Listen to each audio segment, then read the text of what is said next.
Mukama ffe yeebazibwe nnyo balamusizaako mwenna batuwuliriza mu linnya erya Mukama ffe Yesu beebaza emirimu gyonna gye mukola egyosa Katonda ekitiibwa era mbakulisayo mirimu n'abatanadda twongera obbasabira ekisa kya Katonda mu linnya erya Mukama ffe Yesu mwebale kuba bakozi nga omulamwa gwa Data TV katwebaze tuyingire mu kigambo kya Katonda ow'ekitiibwa tukugulumiza n'okusinza kubanga gw'otuwa obulamu okuyita mu kigambo kyo era Bayibuli egamba nti omuntu taabenga mulamu na mmere yokka naye n'ekigambo ekiva eri Katonda kyavaaba omulamu.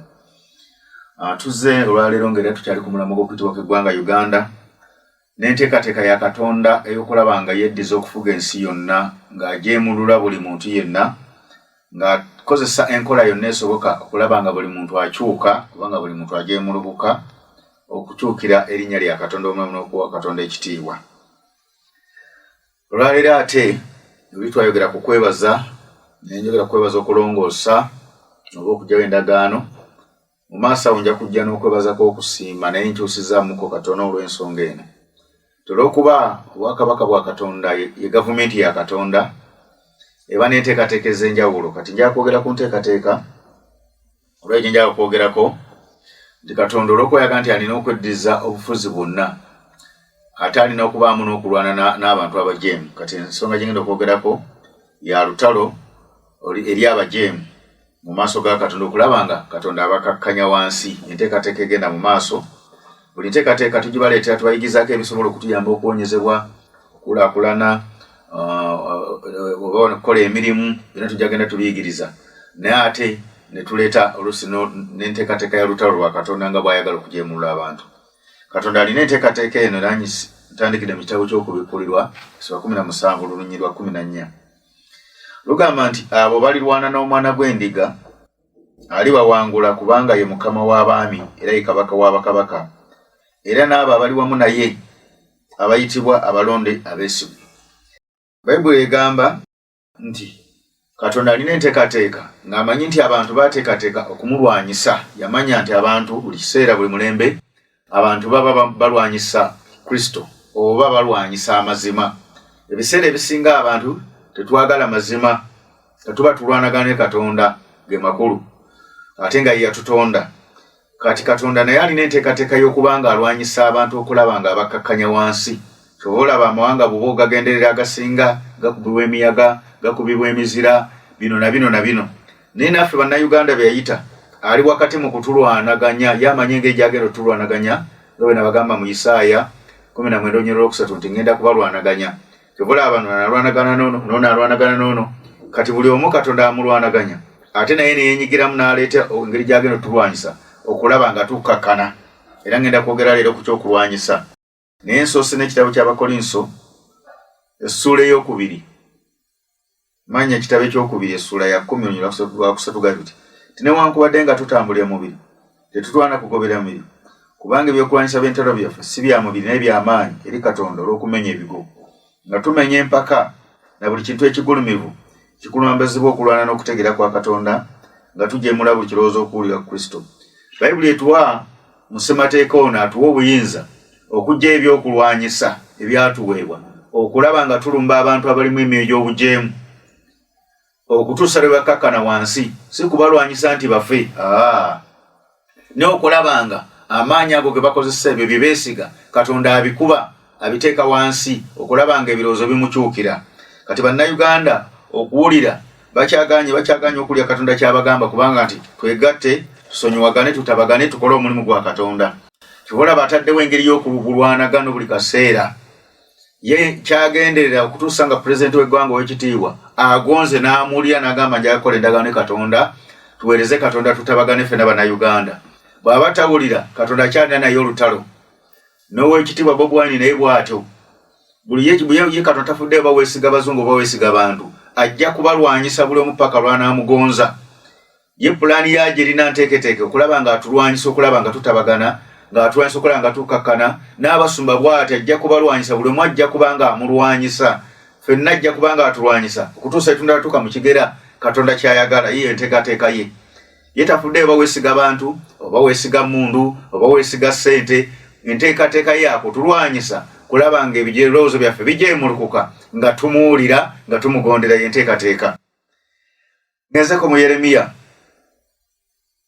5:25 Mukama asumuludde etterekerero by'okulwanyisa bye ajje ebyokulwanyisa by'okunyiiga kubanga Mukama ow'eggye alina omulimu gw'agenda okukola mu nsi y'Abakaludaaya. Katonda abanga abantu bajeemi ng'ajjeyo ku mutterekerero ku by'okulwanyisa naye agambye mulimu n'ebyokunyiiga.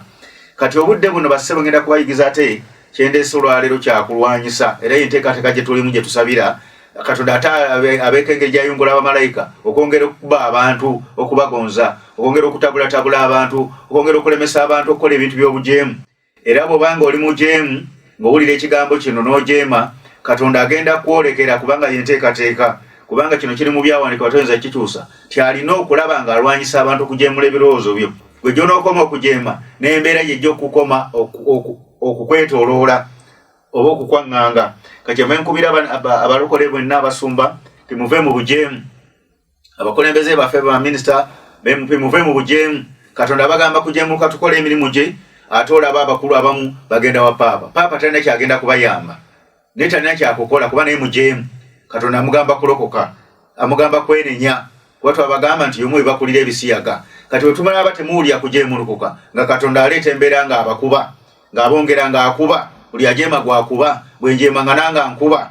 Ndeese ekyokulwanyisa wali kyengenda okwogerako ku muti gw'obulamu nabaga nti guleeta okuwonyezebwa gwa bulamu nembaga gulina ennono 12 naye awamu Bayibuli eguyita ennono ezo eziyita miryango awamu neziyita bisumuluzo awamu neziyita ddagala ate awamu neziyita misingi ate awamu eziyita byakulwanyisa. Kakati nzijidde mu kulutalo kulwana ekyo ekitabo kyengenda okwogerako ekyokulwanyisa ekyaleero kibayite ekibereberye. Ekibereberye kino kiwonya nakyo kirina ebirabo ekikola naye olwaleero ate nkireetedde mu lutalo kyengenda okusomesa kikola kitya. Ekibereberye kino Katonda waba akikozesa mu lutalo akikozesa bw'ati kikola nga kye bayita essogolero. Essogolero libeera mu kusogola. Mwenna bakulira mu nsi mumanyi kye bayita okusogola oba okukamula okusengejja ebyo byonna bibeera mu ssogolero. Oba omucungwa guno bw'oba oyagala okugumala amaanyi ng'oyagala omubisi olina gunyiga ogusogole ne Katonda bw'atyo bw'akwata n'anyigga buli muntu oba buli mutima kye bayita essogolero. Oba essogolero oba ebyuma byonna ebikamula ebibala binyige oba balina bubulenda bwe muba mukamula mukuba ne kisekula ne kikamula ebintu ebyo. Kati ekibereberye kyo kikola nga ssogolero kyengenda okusomesako olwaleero ate nga bwe tusaba obeere ng'omanyi buli ekijja tuba tukulabudde tuba tukutegeezezza tebijja bijja kuzingiramu. Olina kusala magezi ga kugonda olina kusala magezi ga kwenenya buli lwotawulira nga Katonda ayisizza kati ajjeyo ate ku by'okulwanyisa ate ebaka engeri gyakuba bannayuganda n'engeri gyakuba abantu abali mu nsi endala ng'akyanoonya kwe kumugondera twegatte.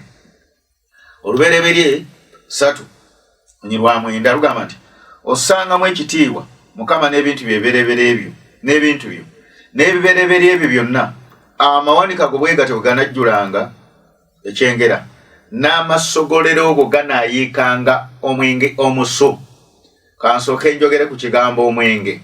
Bayibuli y'Oluzungu bwe beewandika yeegamba wine naye Oluganda yawandika mwenge nga kitegeeza nti wine gwe baakasogola aba mubisi ate aluddewo yafuuka omwenge. Era abantu abamanyi ekibuuza ti Yesu yakola omwenge Kaana ye y'Oluganda egamba bwetu naye Oluzungu egamba wine. Wine gwe baba baakasogola abeera mubisi aluddewo yafuuka omwenge. Yesu kye yakola yakikola mu budde obwo kyafuuka mubisi tebaatamiira balitaddeko ndooza n'ebigambo biga nti ne banywa ne batamiira kyafuuka mubisi ge makulu gaakyo naye Oluganda yeewandiika mwenge. Nga bw'ogenda ku munaanansi ng'oli akasogola omunaanansi naye ng'agufumba ne gufuuka omwenge ogutamiiza kati n'osanga nga nze nsanze yakagusogola n'engula n'ennywako n'ogamba paasa yanywedde omunaanansi aba ne balowooza nti nanywedde guli ogutamiiza kubanga gwo gusigala gulina erinnya limu. Ndowooza tutegeeraganye wewa mundagaano enkadde yali eyogera ne ku mwenge naye boogera okusogola baba bategeeza ekintu ekikamuddwa wewa oluvannyuma kifuuka omwenge.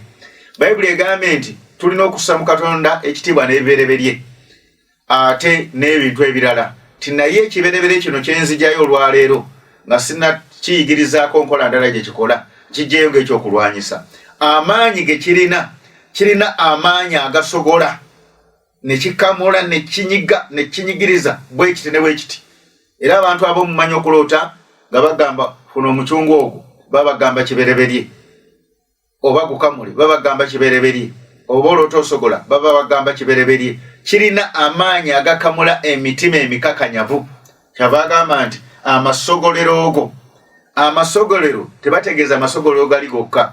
Nedda n'abantu Katonda abasogola n'abajjamu ebintu ebirungi n'abajjamu n'ebibi, kubanga omuntu asogola ajjamu omubisi bino ebisigadde ebitagasa ne bigenda bikola ekirala. Tikati Katonda aligenda kubeera nga asogola abasajja n'abakyala ng'akyanoonya atujjemu tufuke ba mugaso basebo ne bannyabo.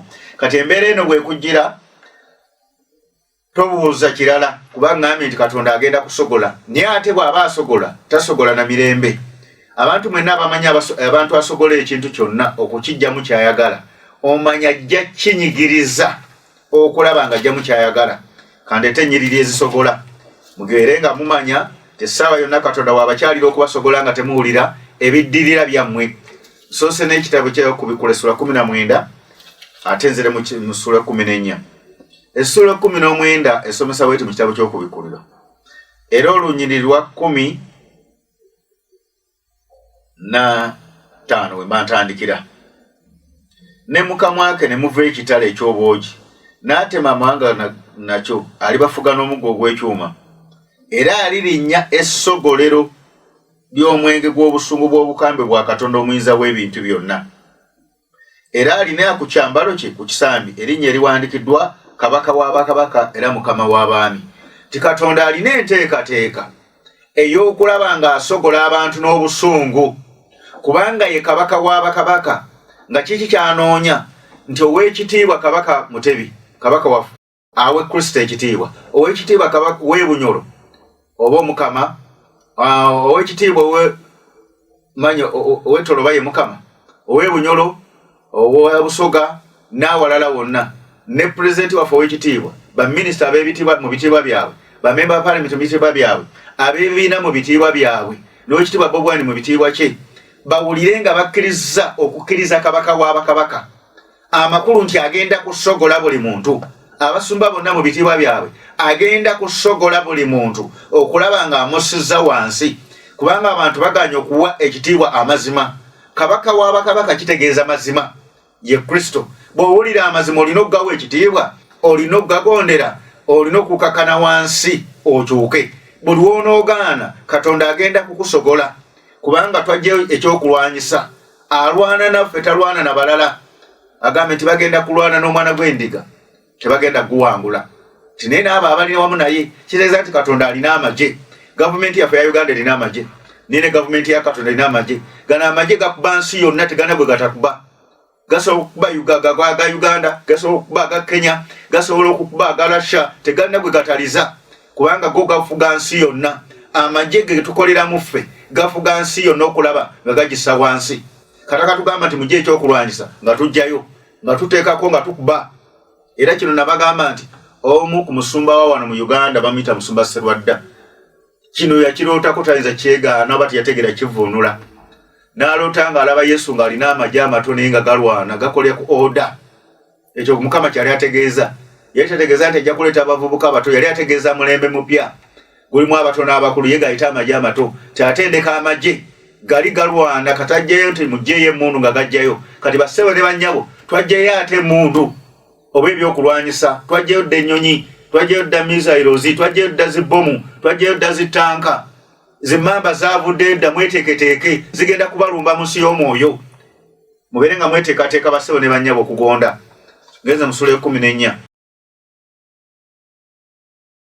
olunyiriri ndi ku lwa 18. Ne malayika omulala n'ava ku kyoto ng'alina obuyinza ku muliro. N'ayogera waggulu n'eddoboozi lye n'agamba nti oyo akwata ekiwawa eky'obwogi, n'ayogera nti teeka ekiwawa eky'obwogi onooge ebirimba by'omuzabibu gw'ensi, kubanga omuzabibu gw'ensi gwengeredde ddala. Ne malayika n'asula ekiwabyo ku nsi, n'anoga omuzabibu gw'ensi n'agusula mu ssogolero eddene ery'obusungu bwa Katonda. Essogolo ne lirinyirira ebweru w'ekibuga. Lw'omusaayi ne guba mu ssogolero okutuuka ku nkoba z'embalaasi n'okutuuka ku amabanga 106. Bayibuli egambe nti waliwo malayika alagirwa ow'ekiwabi yakungula n'ataayiza abantu bonna abajeemu. Guno omuzabbibu gw'ensi si muzabbibu nti guli mu Isirayiri oba guli mu Uganda. Baba bategeeza bujeemu nti abantu bwe bajeema ne batuuka mu kigere eky'obutawulya Katonda kyagamba, abakungula n'abassa mu ssogolero lye. Kati bassebo ne bannyabo, oba oli mugezi weenenye, oba oli musumba, oba oli mukulembeze weenenye, kubanga essogolero ate livuddeyo Katonda agenda kutusogola. Yabaga n'abasula mu ssogolero eddene ery'obusungu. Katonda agenda basogoza busungu kutusanga muvudde mu bye mukola. Nabagamba dde ababba ettaka mulizzeeyo, ababba ssente za gavumenti muzizze, mujja kuzizza ajja kubasogola nga bw'asobola kutusa lwe munaagonda. Abeesiga abazungu mubaveeko bassebo ne bannyabo, mukyukire Katonda. Abazungu si babi naye mukyukire Katonda. Mwe temukyuka Katonda agenda kubasogola. Abeesiga amadiini Katonda agenda kubasogola. Abeesiga ekkanisa y'abalokole eyagwanga tekyuka tewulira, Katonda agenda kubasogola mu linnya erya Yesu. Agambe nti essogolero lino ddene ne lirinyirirwa ebweru w'ekibuga. Ekibuga ekkanisa ya Kristo naddala ekibuga ekigiye mulembe guno. Ti anaabatawulira bigambo bino bigondera, Katonda agenda kumusogola. N'agamba nti osogole ne muvaamu omusaayi kutuuka ku nkoba z'embalaasi. Omusaayi kitegeeza kufa. Buli anaabatawulira n'okufa asobola okufa, ge makulu gaakyo. Ate enkoba z'embalaasi kitegeeza ki? Embalaasi zitegeeza kuweereza, enkoba zitegeeza kuvuga. Kyembalaasi oba ogivuga okwata nkoba n'osiba. Wanaabayo ekikuyinula nga Katonda ayagala kusogola, ajja kukikwata olabe nga tekikyagenda. Bwe kinaagaana okugenda alyoka akusogola owulire. Bassebo ne bannyabo, kiwala n'abakulembeze obufuzi balaba tebulina gye bulaga bubalemeredde. Eggwanga lizitoweredde omukulembeze n'abantu bonna, n'abantu ffenna buli muntu awuli azitowereddwa. Katonda akwata mu mbalaasi n'asiba enkoba ze, n'agamba amabanga 1,600 n'eŋŋamba 1,000 kitegeeza ebiro Katonda mwakolera. Yabiyita 1,000, oba n'akikolera mu myaka 2 oba mu mwaka gumu oba mu mwezi, yakiyita 1,000. Ate n'eŋŋamba 600 kitegeeza ki? N'omukaaga n'enkaaga. Ekyo kitegeeza ti abantu bwe bagulumira nga tebakyawulira Katonda babalya mu nnamba 600. Ate ennamba ey'omusanvu kyova olaba oli yasimba ekifaananyi emikono 600 n'agamba bakisinze. Ate bano abaalimu Katonda baajeema ne bagamba tukuwa ekitiibwa naye tetujja kusinza kifaananyi kyo, kubanga be baalimu nnamba 7 etuukiriza. Kati mbaleetedde amawulire titwajjeyo dde ebyokulwanyisa, ennyonyi ziri mu bbanga, mizairo zeetegese dda, ebikompolo bya buli kika. Kati Katonda agenda kutunuza buli wantu wayagala wonna. Bw'anaaba ayagala mu State House ng'atunuzaayo, bw'anaaba ayagala mu Parliament ng'atunuzaayo, bw'anaaba ayagala mu baminisita ng'atunuzaamu, bw'anaaba ayagala mu bibiina ng'atunuzaamu. Buli wamu agenda kutunuza ebyokulwanyisa okulaba nga bw'anaaba ayagala mu bizinesi ng'atunuzaamu, bw'anaaba ayagala mu masomero ng'atunuzaamu, buli waayagala agenda kutunuzaamu mu kanisa ng'atunuzaamu, nga kyanoonya nti nina okukuba abantu okutuusa nga baŋŋondedde oba bagaanye waakiri okufa ye pulogulaamu ya Katonda. Naye tetwandiyagadde tufe bassebo ne bannyabo. Mwali badde bagonvu abawulira, temweyinula ne mugamba nti kubanga tulina kabaka waffe oba tulina pulezidenti waffe oba ffe tulina NRM yaffe, ffe tulina people power. Ebyo birungi si bibi, naye mukkiriza Katonda byagamba mulembe guno mu ggwanga lyammwe lyayitibwa, muwulidde eddoboozi kye lyogera oba mugaanye? Nakino kankibabulira bafuzi oba tubaagala nnyo neggwanga twagala litereere.